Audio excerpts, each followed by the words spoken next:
नमस्कार, प्रणाम, सत श्री अकाल, आदाब। आप सभी लोगों का हमारे इस नए एपिसोड में बहुत बहुत स्वागत है। उम्मीद है पूरी फैमिली अच्छी होगी, आप अपना और अपनी फैमिली का अच्छी तरह से ख्याल रख रहे होंगे। दोस्तों, कुछ घटनाएं ऐसी होती हैं जिसमें समाज की, जनता की बहुत ही रुचि होती है और हर व्यक्ति जानना चाहता है कि आखिर इस घटना में क्या हुआ और क्यों हुआ और कैसे हुआ था। ये घटना अमेरिका के अंदर घटी, लेकिन जो रहने वाले लोग हैं वो भारत के थे। अमेरिका के अंदर एक शहर है जिस शहर का नाम है मेरीलैंड। प्रदेश है और प्रदेश के अंदर एक शहर है मेरीलैंड के अंदर एक शहर है हैलोवर। उस हैलोवर में एक कॉफ़ी शॉप है, डोनाल्ड कॉफ़ी शॉप। उस कॉफ़ी शॉप पर तमाम सारे जो ग्राहक हैं वो बैठे हुए हैं और उसके बाद में यहाँ पर रात के लगभग 10 बज चुके हैं। कोई भी व्यक्ति ऐसा नहीं है कि वहाँ पर ऑर्डर लेने आया हो, कोई भी उनसे पूछने आया हो कि क्या खाएंगे आप, क्या पिएंगे, क्या लेंगे। कोई वहाँ पर बात नहीं होती, ना पर किसी के पास कोई आया, ना किसी से कोई पूछता है कि आखिर आप किस लिए यहाँ आए हैं, कहाँ जाएंगे। जब काफ़ी देर हो जाती है बैठे बैठे तो वहाँ पर एक पुलिस की गाड़ी आती है। उसमें से 2 पुलिस वाले निकलते हैं और आकर के उसी कॉफ़ी शॉप में आते हैं और कहते हैं कि क्या हो गया, कोई दिक्कत है क्या। तो वहाँ के लोग कहते हैं मैं काफ़ी देर से यहाँ बैठा हूँ, काफ़ी जो ग्राहक हैं वो इधर उधर टहल रहे हैं, कस्टमर और काफ़ी लोग बैठे हैं, लेकिन यहाँ पर कोई ना ऑर्डर लेने आता है, ना कोई पूछने आता है, ना जाने क्या हुआ है।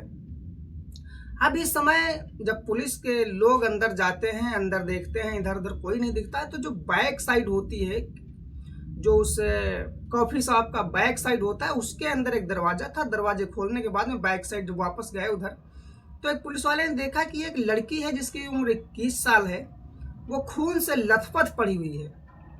जब खून से लथपथ पड़ी थी तो ये था कि पता लगाया जाए। उसे तुरंत ही हॉस्पिटल ले जाया गया। हॉस्पिटल में उसका इलाज हुआ। इलाज होने के बाद कुछ ही समय के बाद में वो कुछ ना बोल पाई और न बता पाई और उसकी मौत हो गई। जब मौत हो गई तो डॉक्टरों ने बताया कि इसे पहले किसी भारी चीज से मारा गया, उसके बाद इस पर कई चाकुओं से वार किए गए। इतने वार की उसका शरीर जो है चाकुओं से छलनी हो चुका है। पुलिस अब पता लगाने की कोशिश करती है कि आखिर इसके पीछे कौन सा है, किस लिए इस लड़की का कत्ल हुआ, किसने कत्ल किया।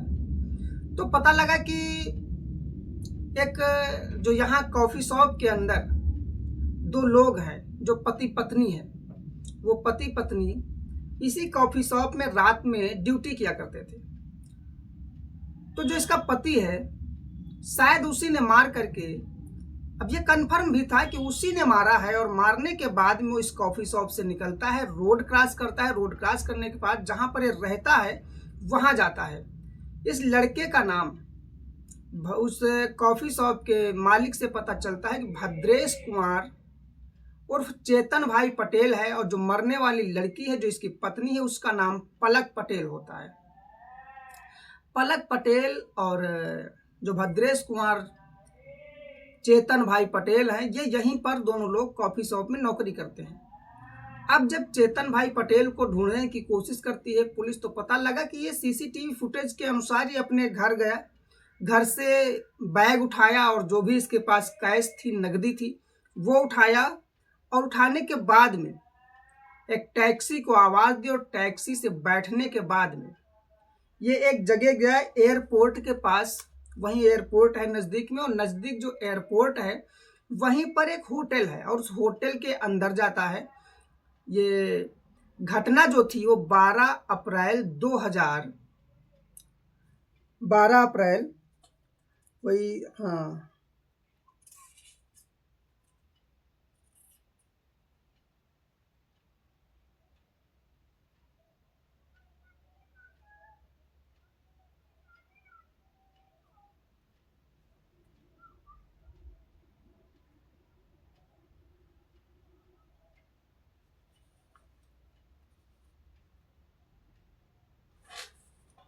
बारह अप्रैल 2015 होती है। और 12 अप्रैल 2015 के दिन उसने बैग उठाया और टैक्सी से जब एयरपोर्ट के पास जो होटल है वहां पहुंचा। वहां पहुंचने के बाद में पता लगा कि पुलिस वहां पर पहुंची तो 13 अप्रैल 2015 को, यानी उसकी सुबह जब पुलिस पहुंची तो वहां पर होटल में पता लगाया गया।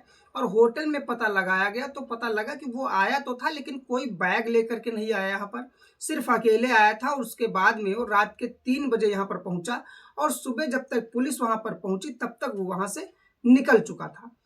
पुलिस ने फिर सीसीटीवी रिकॉर्ड के अनुसार उसे देखने की कोशिश की, पता लगाने की कोशिश की, तो पता लगा कि एक लास्ट जगह पर देखा गया जो न्यूयॉर्क पेन रेलवे स्टेशन है, वहां पर वो लास्ट टाइम देखा जाता है। उसके बाद में उसका कोई भी पता जता नहीं है, ना किसी ने इस पर देखा इसको, ना कोई पहचानता है, ना फिर किसका कोई पता मिला बाद में। तो फिर पुलिस ने काफी मशक्कत की और पता लगाने की कोशिश की, तो पता ये लगाया पुलिस ने कि ये अहमदाबाद यानी गुजरात के अहमदाबाद के रहने वाले हैं जो भारत में है। और अहमदाबाद से एक नज़दीक में गांव है जिसका नाम वीरपुर है, और वीरपुर के एक बस्ती लगती है जिसका नाम गुरुगंती है। वहां का रहने वाला भद्रेश कुमार उर्फ चेतन भाई पटेल है। इसकी शादी जो हुई थी वो 2013 में हुई है। और 6 महीने के लिए अमेरिका को वीज़ा बनवाने के बाद में अमेरिका हनीमून मनाने के लिए गए थे। इनका जो वीज़ा था वो मार्च में ख़त्म हो रहा था, लेकिन ये अप्रैल में भी रुक गया भद्रेश कुमार, क्योंकि जो पत्नी है वो ईमानदार थी। वो कह रही थी कि जब वीज़ा ख़त्म हो गया तो हम वापस इंडिया चलेंगे, लेकिन जो भद्रेश कुमार है वो वहाँ से नहीं जाना चाहता है।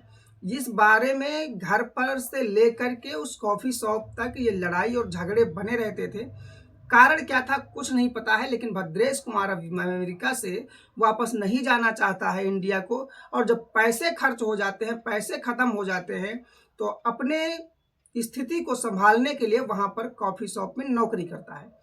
और इसके बाद धीरे धीरे चीज़ें ये हो जाती हैं कि इसी मार दंगे प्रसाद में इसकी पत्नी जो होती है उसको ये चाकुओं से मार डालता है।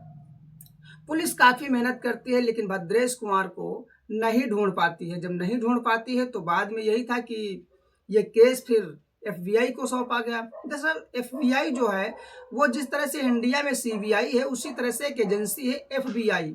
जब पुलिस नहीं केस संभाल पाई तो एफबीआई को हैंड ओवर किया गया।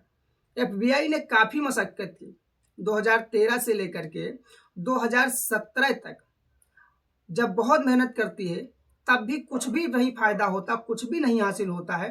तो 2017 को 12 अप्रैल 2017 को इस पर 1 लाख रुपए का इनाम रखा जाता है। 1 लाख रुपए अमेरिकी डॉलर में इनाम था कि जो व्यक्ति इस व्यक्ति को पता बताएगा, जो देखेगा बताएगा, उसको 1 लाख डॉलर दिए जाएंगे। मतलब कम से कम 1 करोड़ के आसपास की रकम बनती है। जो उसके बाद में फिर से ये हुआ कि फिर से कोई पता सुराग नहीं मिला, तो फिर एफबीआई ने दोबारा से एक काम किया। 2024 में 13 अप्रैल 2024 को एफबीआई ने इस पर 2.5 लाख डॉलर का इनाम रखा और कहा कि जो व्यक्ति इसका पता बताएगा उसे 2.5 लाख डॉलर दिए जाएंगे। ये रकम बढ़ती गई, धीरे धीरे इतनी रकम बढ़ गई कि 9 मार्च 2026 को इस रकम को बढ़ा करके एक फिर से अपडेट किया गया और लगभग 10 लाख डॉलर के आसपास, 10 लाख डॉलर का इनाम रख दिया कि जो भी भद्रेश कुमार का पता बताएगा उसे 10 लाख डॉलर दिए जाएंगे। लेकिन भद्रेश कुमार का ना कोई पता जानता है, ना कोई शक्ल से आज तक पहचाना, ना कोई भी अमेरिका के अंदर उस व्यक्ति को न पहचान पा रहा, न देख पा रहा है। क्योंकि अगर कोई देखेगा तो जरूर बताएगा, क्योंकि जो रकम है वो 10 लाख डॉलर है, जिसकी कीमत इंडियन करेंसी के हिसाब से 9 करोड़ 20 लाख रुपए की संपत्ति बनती है।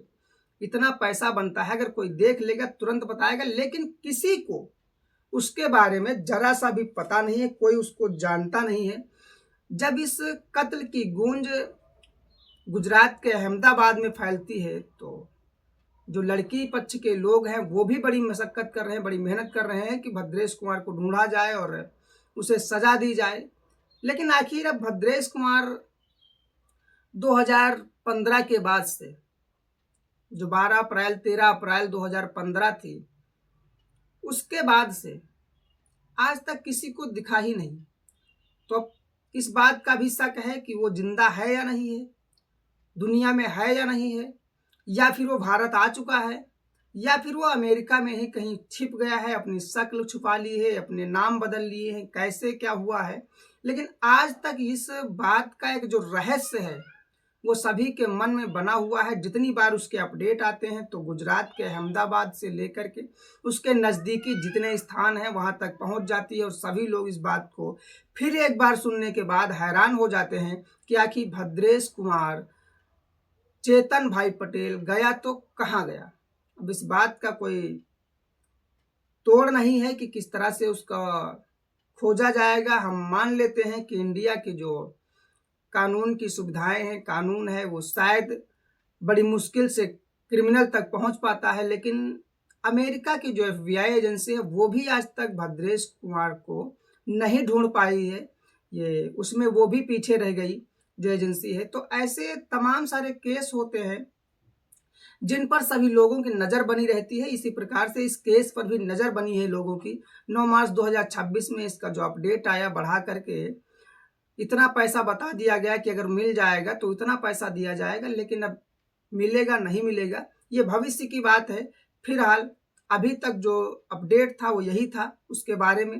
तो अगर और जानना चाहते हैं वीडियो तो जाए रिसर्च करें, गूगल से उसका पता करें। तमाम सारी चीज़ें हैं कि जहां से आप देख पाएंगे कि आखिर इस घटना का पूरा जो खुलासा है वो इसी प्रकार से था। आगे का जो भी आप समझ पाते हैं नेक्स्ट टाइम में आप मुझे बताएंगे कमेंट में। वीडियो अच्छा लगा हो तो लाइक कर दीजिएगा, चैनल को सब्सक्राइब कर लीजिएगा। मिलते हैं कल रात 9 बजे एक सच्ची घटना में। तब तक के लिए नमस्कार, धन्यवाद, जय हिंद।